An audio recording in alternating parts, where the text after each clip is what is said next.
children, and so much more. Now, it's crucial to approach these subjects with empathy and understanding. These issues often intertwine with societal norms and can lead to tough conversations. It is important to create a safe space for dialogue where individuals can share their experiences without fear or judgment. I am Jumai Manson. Join me every Mondays, Wednesdays, and Fridays on the program Inside Today on Global Television.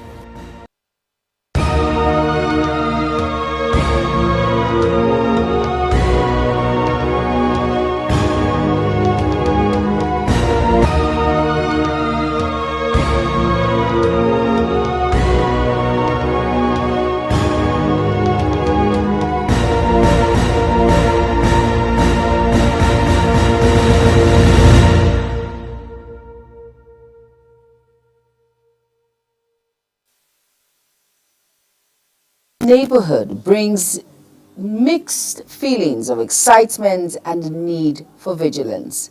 While exploring new surroundings and setting into a new home, it's essential to prioritize security. Yes, security is very important.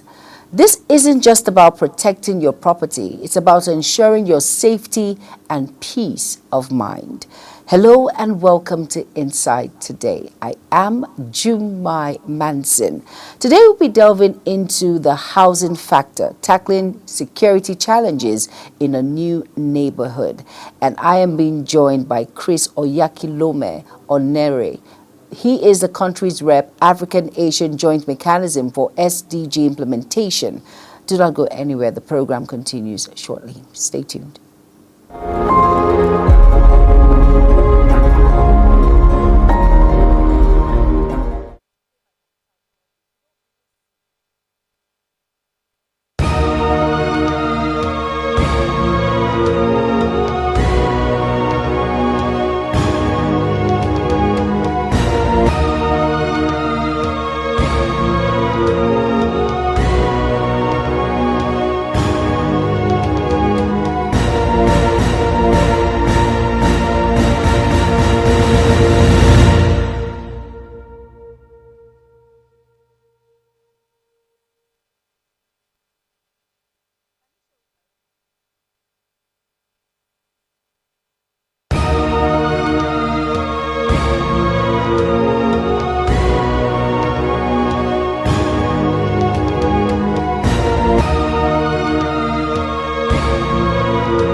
All right, you're welcome back. And if you're just tuning in, this is Inside Today. And like I mentioned, we'll be looking at the factor, like the housing factor, tackling security challenges in a new neighborhood. Sometimes you wonder and you say to yourself, it's a new neighborhood, let me relax. But you really need to look into the security around your new neighborhood. And like I mentioned, I am not doing it alone. I am being joined by my guest, an amazing individual, Mr. Chris Oyakilome Onere. He is the country's rep, African Asia Joint Mechanism for SDG implementation. And yes, he is a security expert. Good afternoon, and it's great to have you on the program. Good afternoon, John. Now, what's your take in moving into a new environment? Is it all about the painting, ensuring everything is in order? What do I look at in moving into a new environment, house-wise? Thank you for that question. When you are moving into a new environment, it is crucial for you to put the security system into consideration. What are those things you need to look at? One of the major things you need to do is to carry out assessment and improve security system. What do I mean carrying out assessment? You go to the area, survey, find out the common crime that do happen there. Some area you could see is they are prone to armed robbery, night robbery. And when they want to carry out the operation, it's usually at midnight. While some area is early in the night.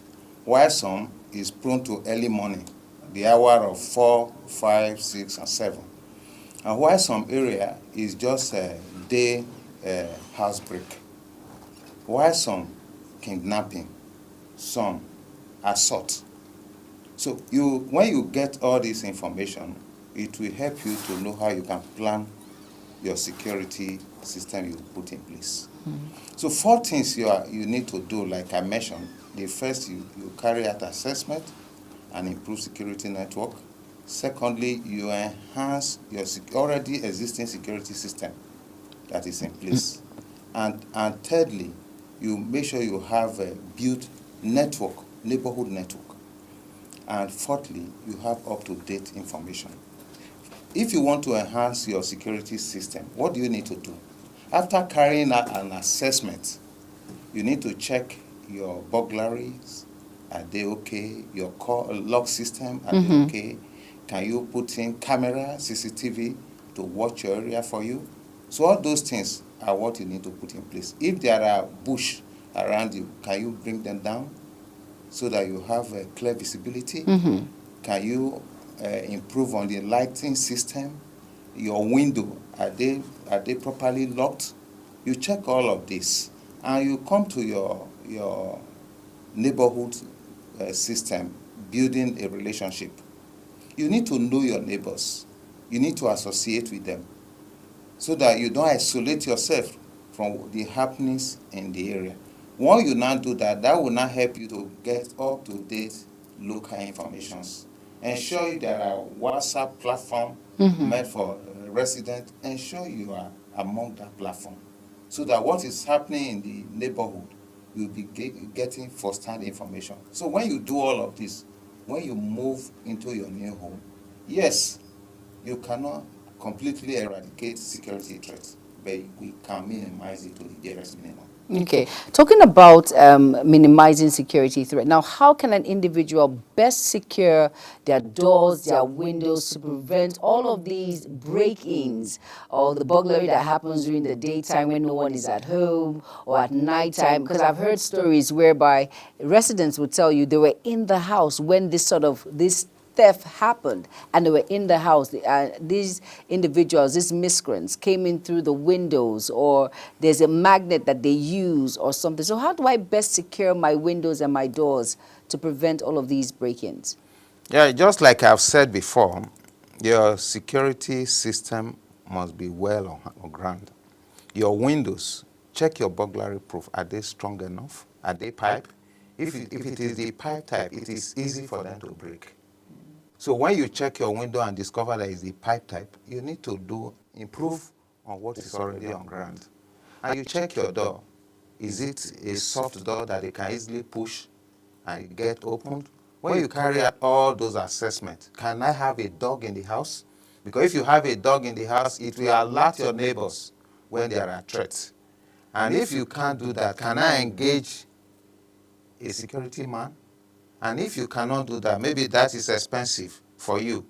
Are there arrangements within your neighborhood that you can key into?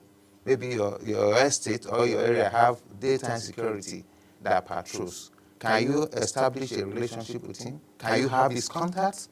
So that when you form a relationship with him, that will help him to be more alert when something is happening in your house. All right, now looking at the situation when it comes to the home and looking at the economy, of course, people will tell you that there's so much that has to do with the economy. People are talking about inflation, people are talking about loss of jobs, and then talking about beefing up security in the home. That's a lot, and it doesn't come cheap. But at this time, what type of security system is most appropriate for home and in a budget that you feel is much? It's okay to start with. At least it's a starting step. Well, life is expensive. Since life is expensive, securing life too, we should expect it to be more expensive, isn't it? So based on that, when we are talking of security, there is no amount you spend that can be commensurate to what you will lose.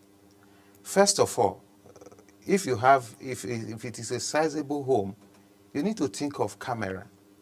Is it a place you can install CCTV camera? At least when you do that, it can help you to monitor your house, even from anywhere you may be. Let me give you an instance. A friend of mine lives in Lugbe. He was in Lagos while the family were here. He traveled to Lagos. That night, they were attacking his house. The wife, the children were all asleep, but he saw it in his phone through the camera. He has to call the neighbors, alert the police. So if not for the camera he installed, you don't know what would have happened that day. Think of the trauma that the family will go through. But Chris, people will tell you that you need power to actually go look at your CCTV at home, because now, of course, we know what the economy is saying. Power is essential. You cannot plant a camera in the house and there is no power to at least to power this particular machine. So do you think that's the only alternative? Aside that, what other means? Because of course we have to look at ways to check and balance this issue at hand. So what other means of security that is more affordable, more durable, and more visible at this point? Yeah, thank you, Sister Jumai. You see, we know in Nigeria, power is a problem. It's a general problem. And making CCTV cameras impossible in most homes. Yeah, but you can look inward. We have alternative to power energy. We have the solar system. And these solar panels are cheap. Some that they don't come cheap. They are cheap. Okay. Within the neighborhood of 80, 100, you can get solar to power your camera. Even if it is only your camera you powered, you are sure that what is happening in your home, you keep abreast at every point in time.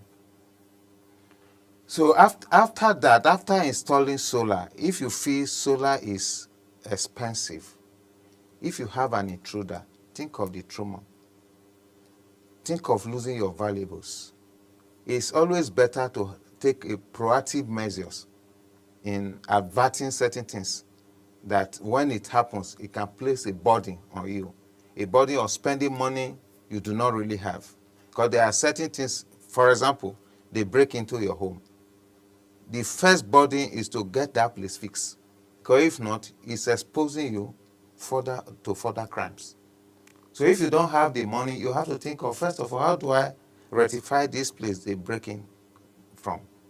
You have to think of making amendment quickly. That costs money. So if it will be a wise course for us to be proactive, spend this little money. A normal camera, you can get a camera for 200, 250, 300. I back up with a solar, 80, 100,000. That suffices for you. Now, let us talk about lightning right now, the light issues. I know some homes, you're driving past some homes and you don't see outdoor light.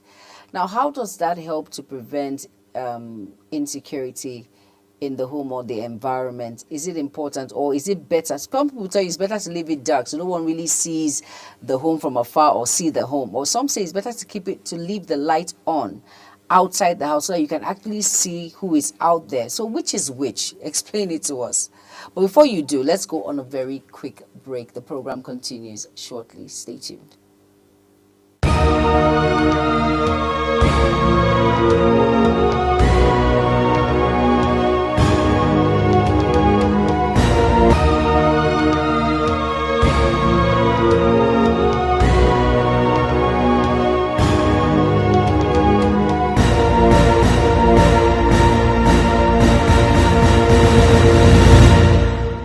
Human angle topic on family, marriage, peer pressure, drug and substance abuse, societal issues, women and children, and so much more.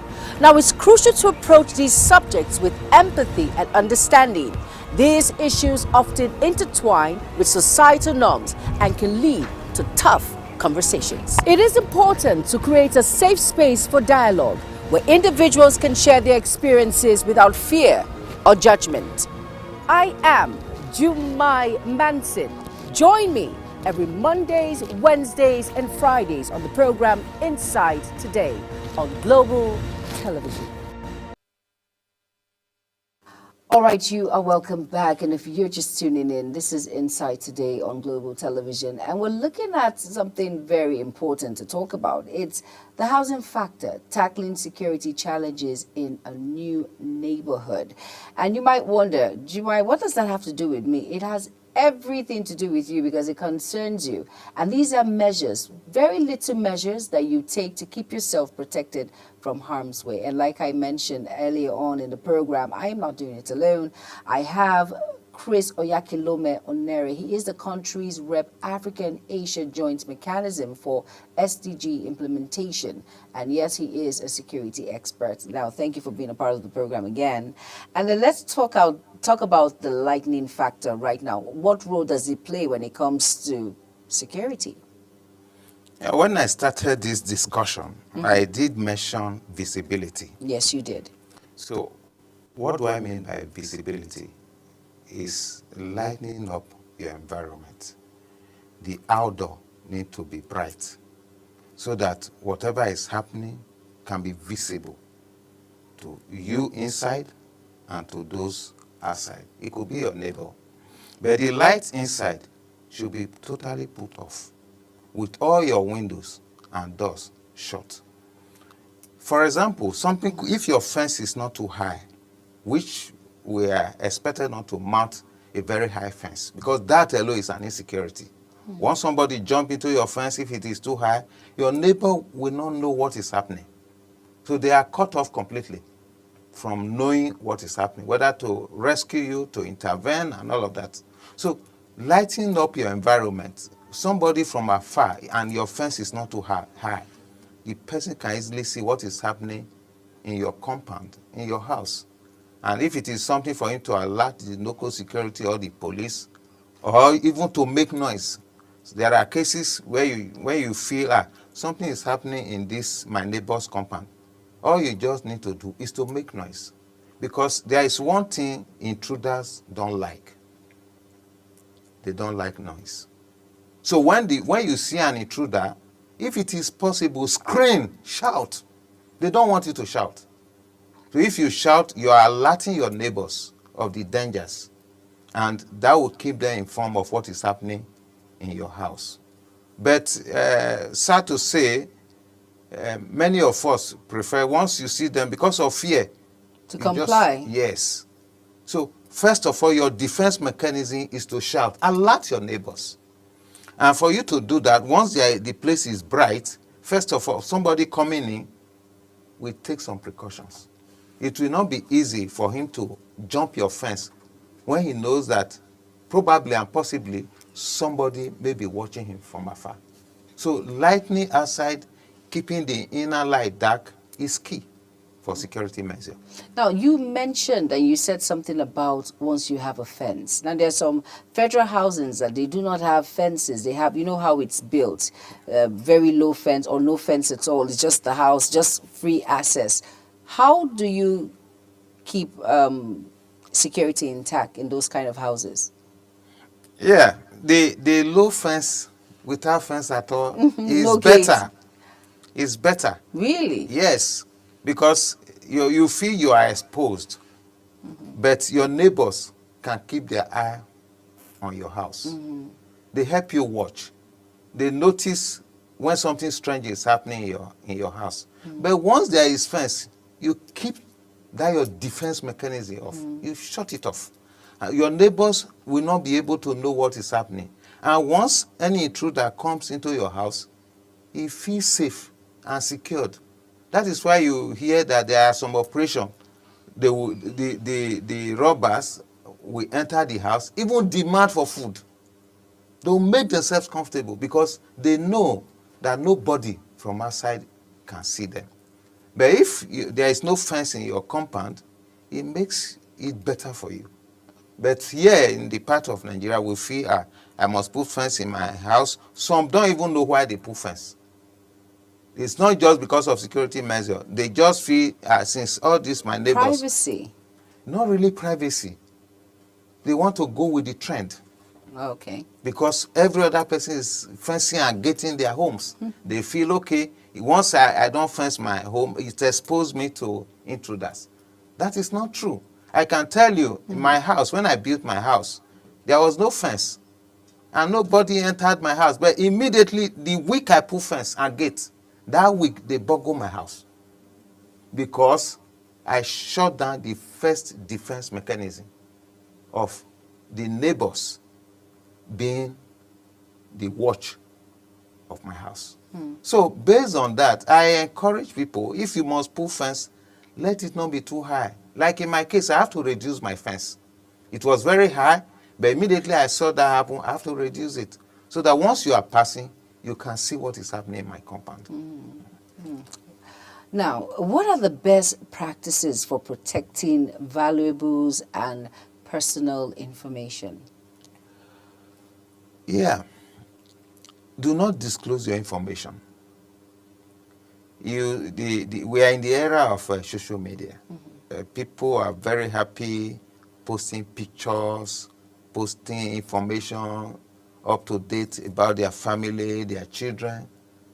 That can be a risk. It is a danger itself because you don't really know what people think about you. You don't know who is your enemy.